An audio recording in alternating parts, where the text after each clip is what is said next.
What's up guys, Man here and welcome to a brand new series on the channel called Off the Meta. Now the point of this series is to show cars that are outside of the meta but still competitive, and to show that you don't need to use meta cars to be competitive. Now I'm not talking about like professional competitive like Need for Speed League, I'm talking purely from a casual standpoint. My reasoning for starting this series is quite simple. I was bored of racing against the same cars. For example, in A+, you're always racing against the Testarossa, the F40, maybe the R8, and it's just really boring. And then in S, you've got also the F40, the Testarossa, the R8, maybe the GTR here and there. And for me, that was just extremely boring, especially when the reason I play the game is to test out lots of different builds. So my goal for this series is just to inspire the community to use different cars instead of using the same cars over and over. Like, if I can get even one person to try any of the builds that I showcase in this series, I'm happy.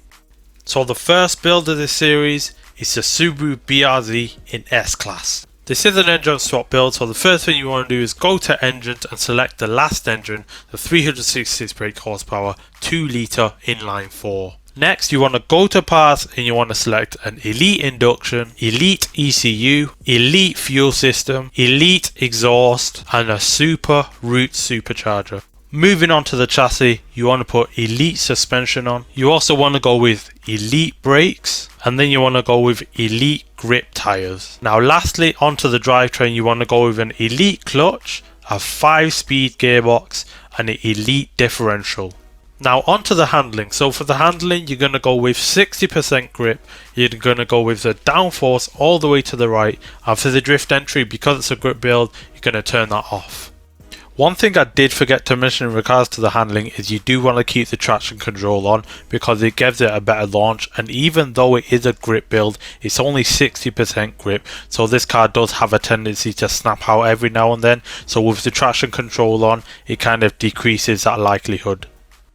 Now you might be wondering, how do I know if it's really competitive? Well, that's quite simple. So I took the best build of the Audi R8 in S-Class that I could find around this test track right here, and I went round it a few times, and the fastest lap that I recorded was 54 seconds flat. So any car that I take around this track and it gets a lap time of less than a minute is competitive.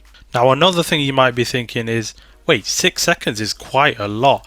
But you gotta remember that the Audi R8 with its new handling and its crazy acceleration is almost engineered for this kind of track. So any car that can get within 6 seconds of the R8 is definitely competitive in my opinion. It's also worth noting that all the cars in this series are race tested, and I've raced against meta cars in PvP playlists, and I've competed with them very well and also beat them several times.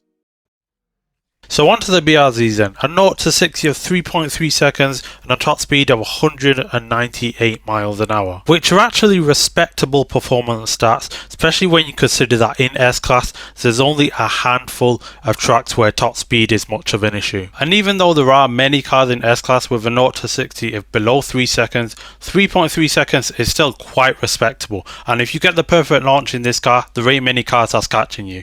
The funny thing about this build is it actually started out as a drift build, but I really hated the way it drifted, so I changed it to a grip build, put it on maximum grip, which was 60%, and it may have been one of the best decisions I've made in this game because it made the car actually usable, and now this car's part of my regular rotation in S-Class. And even though it doesn't handle as smoothly as an Audi R8 or even a Nissan GTR, the general handling of this car is still pretty good. So coming towards the final couple corners of this track now for the power lip and the BRZ, and I've got to say, I'm really impressed with how this car handles this track. As we come out of the last corner and onto the home stretch and across the line.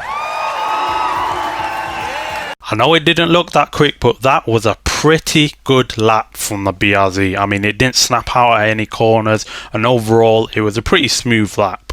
But just how fast did it go around our track? Well, I can reveal that the Subaru BRZ did a lap of 59.89 seconds. Fine margins from the BRZ, but it meets the criteria and becomes the first car on the leaderboard. So that about wraps it up for the first episode of Off the Meta. I hope you guys enjoy this series because I definitely enjoy it myself. I enjoy discovering new builds and testing them around the track just to see how fast they are. If you guys have any cars that you'd like to see me try out and test out on the test track in S-Class, let me know in the comments, and you never know, you might see your suggestion in a later episode. But that'll be all for this episode. Join me next time when I showcase a V8 swapped Alfa Romeo Giulia Quadrifoglio and see just how it fares and how fast it is around the track. If you've made it this far, thanks for watching. Leave a like if you enjoyed, subscribe if you are new, and until next time, bye bye.